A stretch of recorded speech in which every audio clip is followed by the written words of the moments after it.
ที่แล้วน้องวลาได้ถ่ายไปได้มาแจ้งข่าวดีเพิ่นเนาะแล้วเพิ่นก็มาเฮ็ดข้าวต้มขนมโอ้นี่บ่ล้างออกมาแล้วเหรอโดยโอ้ล้างออกมาแล้วเอ้าสบายดีเด้อ สบายดี ติดมือเอ้าสบายดี สบายดี สบายดีมื้อนี้ต่อจากคลิปที่แล้วจำได้บ่เฮาเว้ากันค่อยเว้าได้หยังกับเจ้าจำได้อืมว่าจังได้เอาจำได้แม่ตูน้องแม่ตู้นงโดยกับพ่อตู้พอตู้จันคำบุญเฮืองเพิ่นสิเฮ็ดหยังเห็ดชาวดี เฮ็ดข่าวดีโดยเฮ็ดข่าวดีมันเป็นอะไรข่าวดีเฮ็ดข่าวดีอ่าอ้าวแจงข่าวดี แจ้งข่าวดีโดยทั้งเวลาสิได้มอบเงินให้ชุมเจ้าเด้อโดยเป็นได้ดีใจอยู่บ่ดีใจเจ้าได้ซะคือกันดีใจล่ะเฮ็ดได้แล้วบัดนี้พรนะแม่เขาบอกเป็นได้สิได้เงินได้น่ะโดยอยู่ซื่อก็ได้เงินพี่น้องเอ้ยเฮ็ดเวียกเจ้าของก็ยังได้เงินเนาะข้อยก็อยากเฮ็ดอยู่ว่าสิเนาะโดยชุมเจ้านี่โชคดีอีหลีเนาะป๊อดโธ่พี่น้องเอ้ยสิได้มอบเงินมอบคำให้เพิ่นก่อนทั้งเบิด1 ล้านเด้อ470,000เด้อแต่เวลาให้ล้านห้าเด้อนับเบิ่งดูแม่นบ่ล้านห้าล้านห้าและอีกอันนั้น25,000เด้อเจ้าให้ลูกเจ้าเด้อ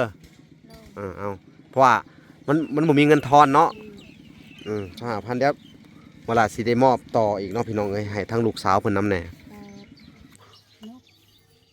ขอบใจละลายเด้อโดยนับมึงดูฮอดว่า500,000นับมึงดู1 2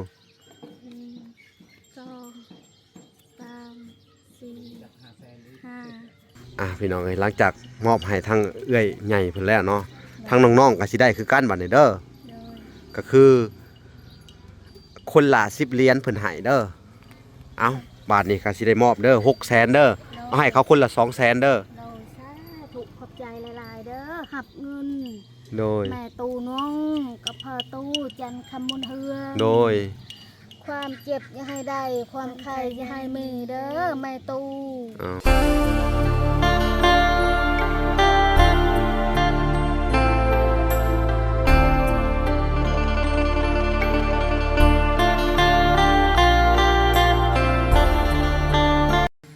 พี่น้องเอ้ยเนาะทางพระก็สิได้มาเฮ็ดภารกิจที่2เนาะคือทางแม่ตู้นงเนาะพี่น้อง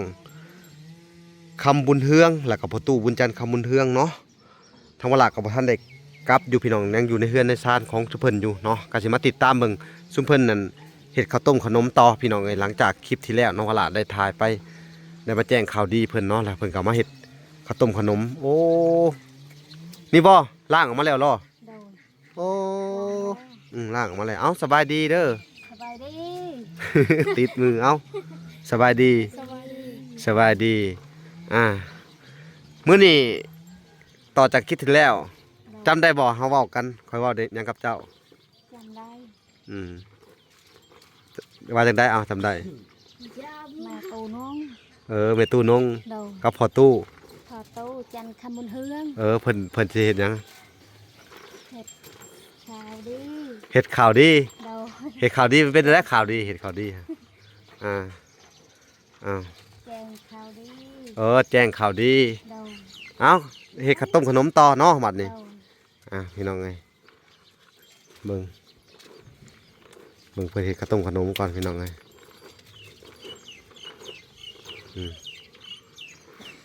ซาวมันติดมือนำแน่เนาะค่อยบอกแต่แรกหั่นจะตำเอาก็ได้ตำเอาเปลือกมันออกแล้วก็มาพัดเอาอย่าคือเจ้าตำเขาปั้นนี่เจ้าได้กินแล้วแม่ว่าอะไรอันนี้เจ้าเป็นลวกยังครับผู้ต้มน้ำร้อนลวกใส่ปั้นเอาเห็ดมาบอกหลายรอบนึง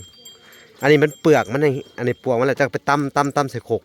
ให้กระแทกเปลือกมันออกค่ะเลยจะก็พัดเปลือกมันออกจะก็เอาเม็ดมันไว้เห็ดเรียกก็พัดเข่าแหละ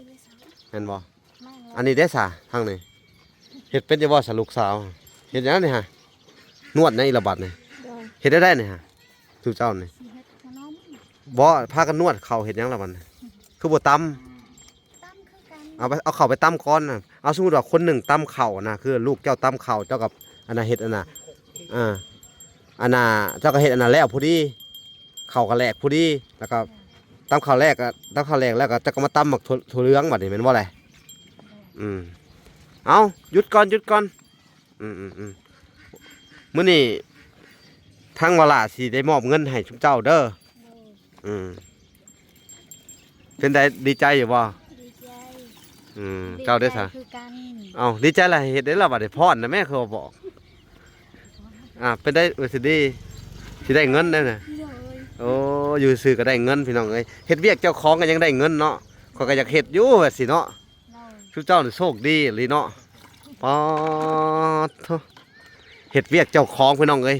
เฮ็ดละครัวก็ได้เงินโอ้ยมื้อหน้าชวนได้เด้อค่ะให้มีเวียกได้เงินบัดสิอยากไปเฮ็ดเด้เนาะพี่น้องเอ้ยดีมกดีใจนำเด้อ เลย ฮู้อยู่ว่านี่ได้คนเท่าไรนี่ฮะ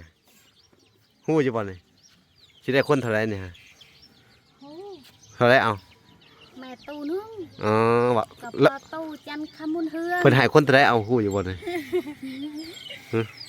ให้เงินบ่ เพิ่นให้คนเท่าไร แม่ตู้นึง เพิ่นให้เจ้าคนละเท่าไรเอาให้เราบ่จัก โดน คนละ1,000กีบหนึงได้ โดน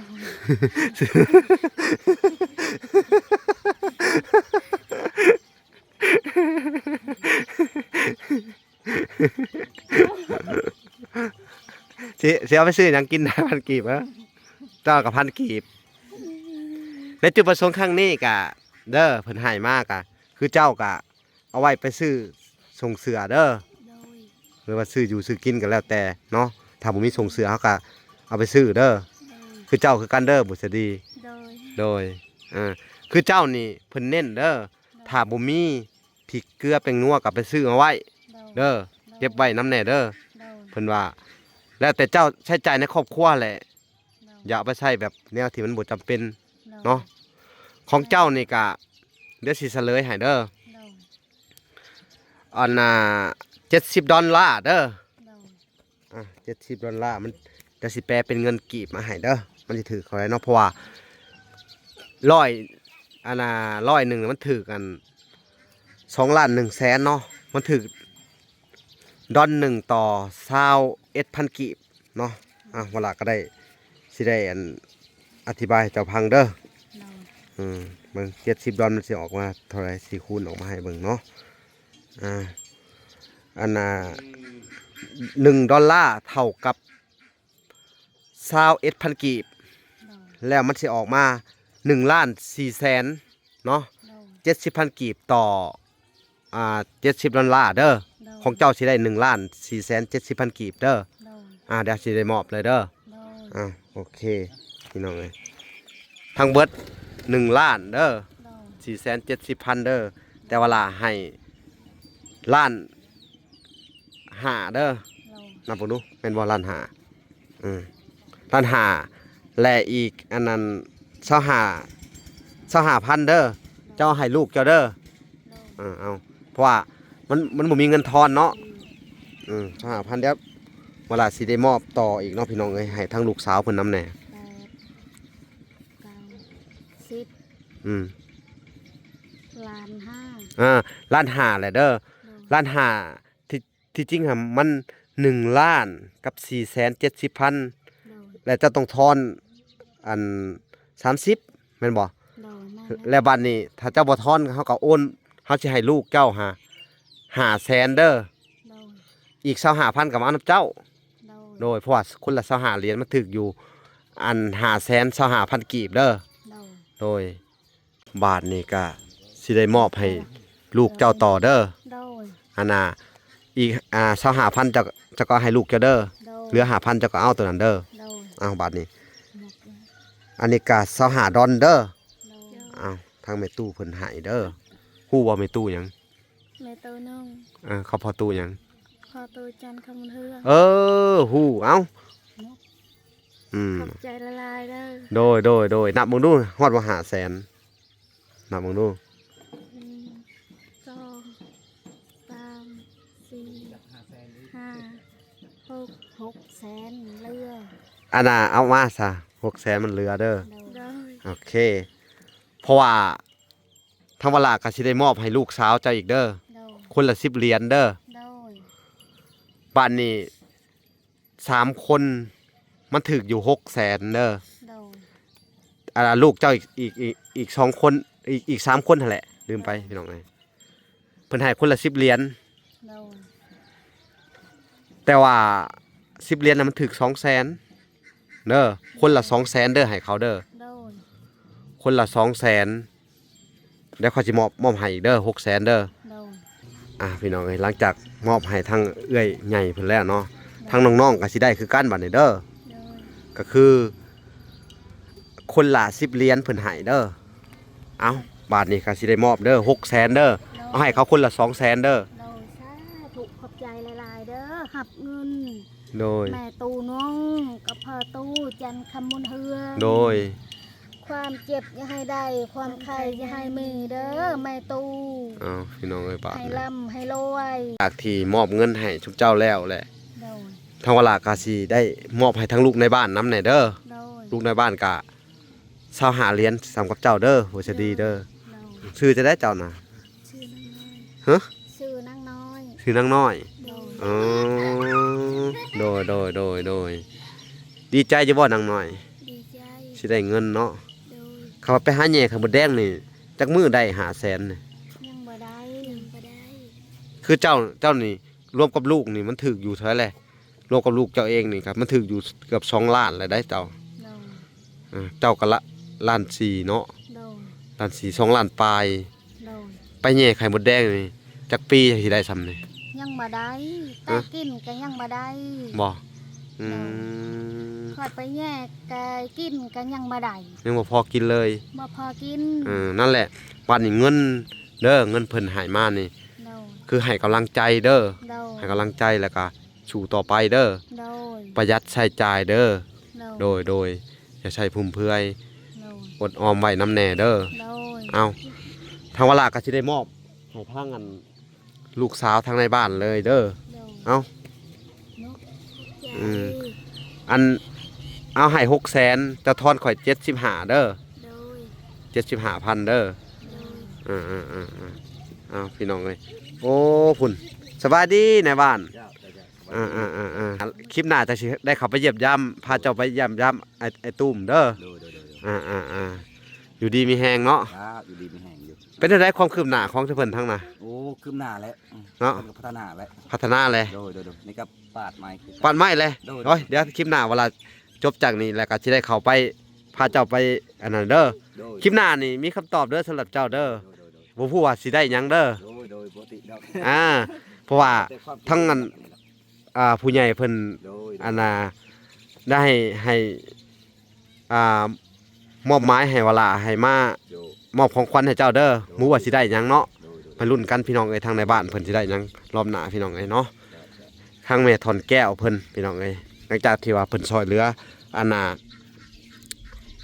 สิเฮ็ดโครงน้ำบาดาลให้เจ้าเด้อ โดย ทางแม่ถอนแก้วก็ได้ โดย อันนี้ก็เป็นเงินของแม่ตู้นงเด้อกับพ่อตู้บุญจันทร์คำมุนเทืองเด้อ โดย โดยเอาบัดนี้แต่ละคนนี่ความรู้สึกเป็นจังได รู้สึกหลายๆ ฮะ ดีใจหลายๆ อ๋อ โอ้ ใจหลายๆใจหลาย เนาะสู้ๆเด้อ ๆโดย อ๋อเพิ่นเห็นเจ้าเฮ็ดไว้เฮ็ดละหัวเห็นหยังฮะ โดย ทางเวลากันยังย่องเลยพี่น้องเอ้ยสอนบัดเดียวเพิ่นกับพากันเฮ็ดอันน่ะได้เลยที่จริงเพิ่นว่าเอ้าว่าอยากให้จ้างอันน้องชายเจ้าได้เฮ็ด โดย อืมแต่ว่าซำนี้ก็เฮ็ดได้อยู่ดอกเนาะ เฮ็ดได้ นักกว่านี้เขาเคยเฮ็ดมาบ่ โดยค่อยเฮ็ด เจ้าเฮ็ดหยังได้หนักเวียกหนักกว่านี้ หนักกะเฮ็ดดำหลาดำมันนี่ นักแล้วบ่ดำนานี่ นัก ไถนาพุ่นมันนัก โดย ดำซื่อๆมันบ่นักหรอกเนาะ โดยแม่นแล้ว เจ้าเคยไถบ่นาน เคยบ่มันบ่เคยไทย เออดำนานี่คือมีแต่ไปดำนาหมู่เนาะ โดย เฮ็ดเบิดมื้อเนาะ เฮ็ดมืดมือ ก็นักคือกันเลยเบิดมื้อเนาะตากแดดตากฝนเนาะ โดย เจ้าได้สาวสดี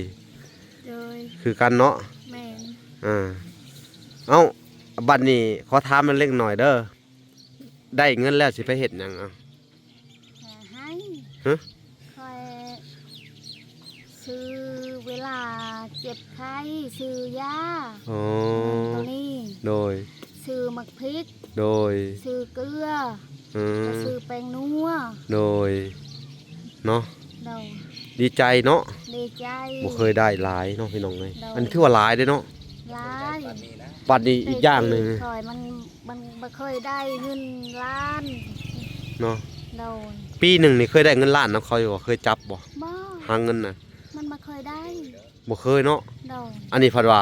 ปีทองเนาะโชคดีขนาดเนาะ โดย มีคนมาเข้ามาช่วยเหลือเนาะ โดย ได้ทั้งเงินได้ทั้งอันเรือนทั้งชานทั้งกระตอกกระต๊อบได้ทั้งน้ำบาดงบาดาลได้ทั้งดินเนาะ โดย ตะนางกับได้เบิดหุละคอละขัวเนาะได้ดินแล้วกะ โดย เวลายังอันน่ะเฮ็ด YouTube ยังบ่ได้สำเจ้าเลย โดย สู้เด้อเจ้าก็ได้ โดย เวลาก็อาศัยอันยอดวิวเล็กๆน้อยๆเด้อ โดย เพิ่นก็ช่วยเวลาคือกันเด้อ โดย เนาะบ่ได้ช่วยแต่ชุมเจ้าถ้าบ่มีเพิ่นเวลาก็อันบ่มีมื้อนี้บ่มีอันเงินเดินทางมาช่วยเหลือชุมเจ้าเด้อ โดย เพิ่นก็ช่วยเวลาอาศัยยอดวิวใน YouTube กะมันบ่หลายซุมื้อนี่เนาะ โดย 1,000 วิวเท่ากับ1เหรียญ โดย บางเทื่อก็บ่ได้1,000 วิวทำซุมื้อนี่มื้อละเด้อสิเว้าให้ฟังเด้อมื้อละ 3,000 วิว โดย มื้อละ3เหรียญ60,000กีบต่อมื้อ โดยแม่นแล้ว อันนี้ซุมเจ้าเบิ่งดูได้อันน่ะเป็นล้าน2ล้าน โดย เฮ็ดเดียวๆหนึงทั้งว่าล่ะเขาว่าบ่ได้มาถ่ายคลิปก็บ่ได้ซ้ำเงินก็ได้ โดย แม่นบ่แล แม่นแล้ว 60,000กีบได้ 3,000 วิว โดย เพราะว่า YouTube ซุมื้อนี้มันก็เฮ็ดยากแน่เนาะ โดย วิวก็บ่ขึ้นเนาะ โดย เอ้าอันได้เงินแล้วก็พากันเฮ็ดข้าวปุ้นให้เบิ่งแหน่เฮ็ดหยังนะสิพากันเฮ็ดหยังวันนี้ เฮ็ดขนม อย่าลืมเด้อต้องข่อยบอกเจ้าลูกเจ้าคนละ200,000ผู้น้อยฮะ โดย โดยหรือว่าแล้วแต่เจ้าสิบริหารพอลาให้ไปแล้วเด้อให้เบิดทุกคนอันนี้คือจุดประสงค์ของทางแม่ตู้เพิ่นเด้อ โดย เพิ่นก็ได้โทรมาหาเวลาแต่ดึกๆพุ่งเช้านี่พี่น้องเอ้ยเวลาก็สิได้จัดการให้เพิ่นหยังมันเรียบร้อย เนาะ เพราะว่าทางเวลาก็มีความจำเป็นเนาะเพราะว่าทางครอบครัวก็บ่สบายเนาะ โดย ทางพี่น้องเอ้ยจักเฮ็ดจังไดถ้าบ่เบิ่งก็จักสิว่าจะได้พักไผสิเบิ่งเนาะ โดย เฮาก็จำเป็นต้องไปแบ่งเวียกแบ่งงานเนาะ ช่วยเหลือซุมเจ้าน้ำแน่ช่วยเหลือครอบครัวน้ำแน่ เนาะ โดยแม่นแล้ว ก็เสียจังใดเนาะคนผู้เดียวทางเวลาก็ได้ ขอโทษขออภัยนำเขาว่าเนาะเว้าอนุญาตนำซุมเจ้าเนาะขออนุญาตนำ FC บ่สุขุทุกคนเนาะถ้าเพิ่นบ่ใหญ่บ่สูงหั้นน่ะเฮาก็ต้องจะเป็นได้ขาดอีก โดย จัก 3-4 มื้อพุ่นแหละ โดย เพื่อได้ไปอันน่ะจัดอันน่ะเว้าง่ายๆจัดพิธีเฮ็ดให้น้ำเพิ่นหั่นแหละเนาะ โด จั ย กสิว่าจังได โดย เนาะเอากะสิให้ซุมเจ้าเด้อ โดย ขอบบุญขอบคุณอานาฮู้อยู่บ่ไผนี่เฮาว่ามันนี่ ฮู้ ไผเอา ฮู้กับบาลาย บ่ขอบบุญขอบคุณไผ โดย ขอบคุณขอบบุญแม่ตู้เด้อ โดย กับพ่อตู้เด้อ โดย อันนี้ก็คือเงินเพิ่นเด้อ โดย เอาโอเค โดย ขอบคุณขอบคุณเพิ่นวันนี้ ขอบคุณแม่ตู้แม่ตู้น้องกับพ่อตู้จานคำเรื่องทุกยากคอยก็ดีใจหลายๆความเจ็บอย่าให้ได้ ความไข้อย่าให้มีเด้อแม่ตู้ให้ร่ำให้รวยเวลาเจ้าซื้อเลขซื้อเบอร์ให้ถูกหลายๆเด้อแม่ตู้พ่อตู้ สาธุ คอยก็ดีใจหลายได้เงินแต่กี้คอยมันมาเคยได้เงินปานนี้ อันนี้ก็จนดีหมกดีใจ โดยเนาะ สาธุให้บุญยืนเด้อแม่ตู่พาตู่ สาธุเด้อ ธุ สาธุสาธุอันน่ะนะโมบุญนำเด้อสาธุสาธุเด้อสาธุสาธุบุญนำเด้อ โดย เอาสู้ๆต่อไปบัดนี้ โดย ดีใจสุดๆเพิ่นว่า ดีใจ เนาะ ไปบัดนี้เฮ็ดอันน่ะเฮ็ดหยังสุดจะเฮ็ดหยังนะ เฮ็ดขนม เฮ็ดขนมไปตำไปบัดนี้เฮ็ดให้เบิ่งแหน่ มีบ่บอล สาวตะวันเล็กก็ให้ไปก็ตายกันถามก็ได้ ปกติ พี่น้องเอ้ยหลังจากที่ว่าทางเวลามอบเงินมอบคำให้เพิ่นแล้วเนาะเพิ่นก็สิเอาข้าวมาตำเนาะ พื่อเฮ็ดขนมต่อไปเฮ็ดขนมทอดเพิ่นว่าเนาะนี่ก็จะมาเฮ็ดอยู่ห่มเนาะพี่น้อง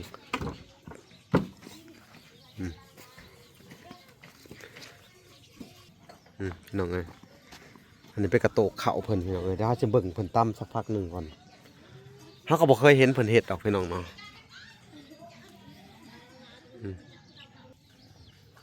พี่น้องเอ้ยเพิ่นสิเตรียมเฮ็ดขนมละบัดนี้เจ้าสิตำตัวใดก่อน ตามที่เขา ตำอยู่ครกเฮ็ดเบิ่งดูเฮ็ดให้เบิ่งดู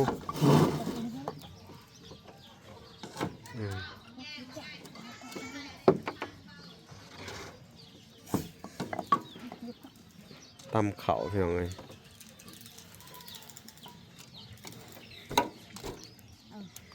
บ้าปะ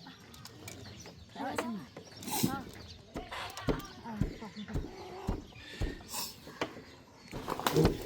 เฮาใส่น้ำมันบ่ ใส่ละมั้ง แล้วไปทอดอีกทีหนึง เรา อืม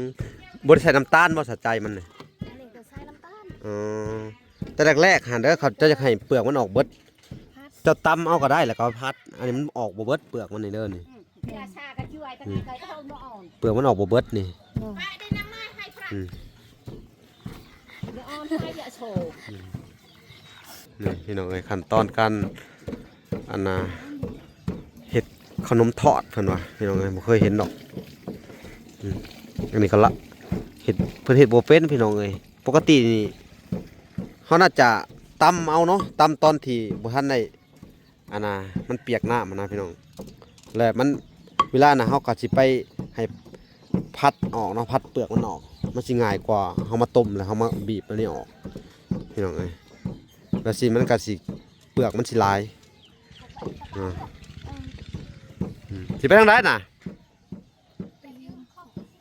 โอ้ไปยืมครกอีกไปมาตำใส่กันอีกเนาะ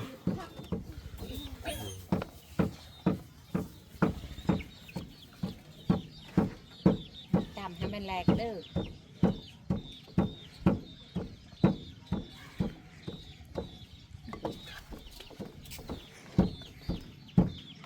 พี่น้องปกติเขาใส่เครื่องบดเอาพี่น้องไอ้มันสมุนเลยอุดปุ้ยเลยแหละเคยเห็ดกินจากเถื่อเลยบุษดี สองเถื่อ แซ่บบ่ แซ่บ เลียมือเลยเนาะ โดย อืม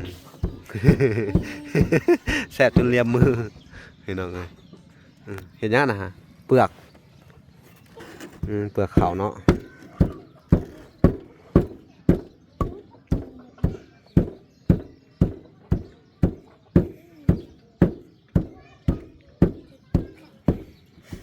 ชอบเลย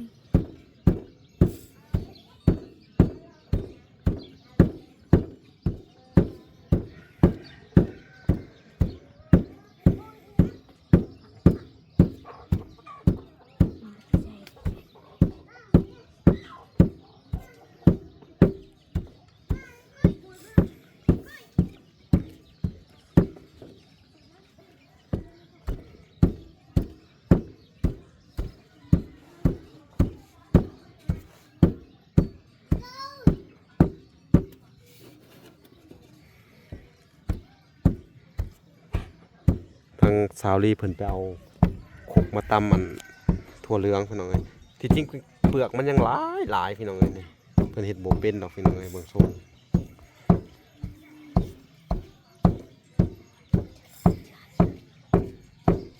แต่เพิ่นเคยเฮ็ดกินแบบนี้นะพี่น้องอาจจะเป็นสูตรของเพิ่นเนาะจักสิเฮ็ดจังไดพี่น้องพี่น้องเอ้ยมาแล้วทางนั้นก็ได้มาแต่เอาขกมา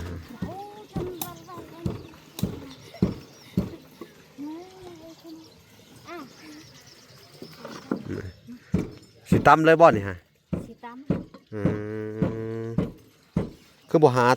ซ้ำมาใส่ต่างหากเขาตำแล้วเขาก็เทใส่ตำบัดนี้ปกติต้องใส่เครื่องบดเอาดีกว่าใช้เวลาหุ่นพี่น้องสากอะไร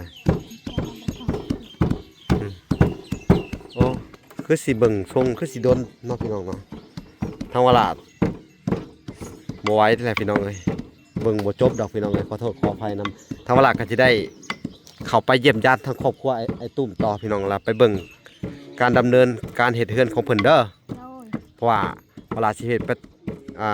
ตามจุดประสงค์ของทางแม่ถอนแก้วเพิ่นก็ได้ผากเงินมา โดย ให้ทางในบ้านเนาะพี่น้องที่คือเฮาเว้ากันนั่นแหละพี่น้องเอ้ยแล้วก็เอาไว้ไปเป็นทุนให้ทางครอบครัวชาวมีเนาะ โดย ไอ้ตุ้มพี่น้องเอ้ยทางเวลาก็สิได้ไปติดตามเบิ่งการ